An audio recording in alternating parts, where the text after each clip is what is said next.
Chapitre 36. Les principales causes d'échecs. Les échecs ont deux causes essentielles. La première est l'influence des autres fumeurs.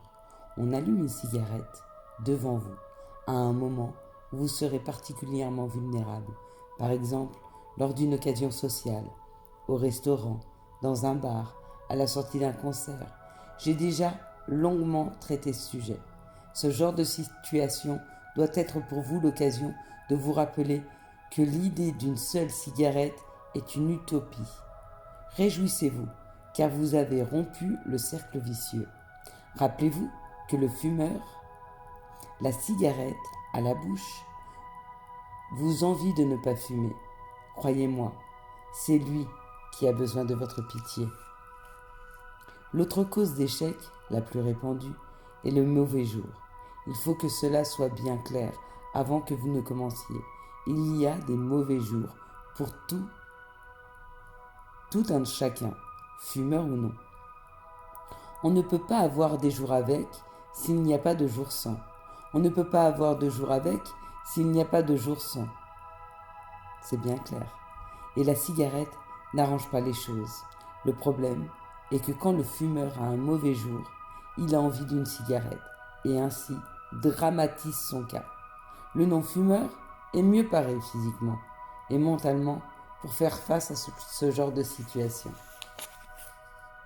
Si vos mauvaises journées tombent pendant la période de sevrage, tenez le coup. Rappelez-vous que vous connaissez également des mauvais jours lorsque vous fumiez. Sinon, vous n'auriez jamais décidé d'arrêter. Au lieu de ronchonner, dites-vous quelque chose comme « Aujourd'hui, ce n'est pas terrible, mais la cigarette n'arrangerait rien. Ça irait certainement mieux demain. J'ai au moins une chance formidable. J'en ai enfin arrêté avec la cigarette. » Les fumeurs sont obligés de fermer les yeux sur les mauvais côtés du tabac. S'ils toussent, ce n'est jamais à cause de la cigarette. Ils prennent froid tout le temps. Si leur voiture tombe en panne dans un endroit perdu, ils allument une cigarette. Dès que l'on a renoncé à fumer, on a tendance à accuser le fait d'avoir arrêté de tous les maux de la terre.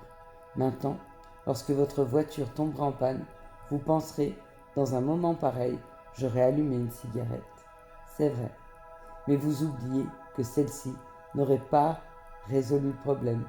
Vous ne faites que vous punir en vous morfondant pour une broutille illusoire. Vous créez une situation impossible.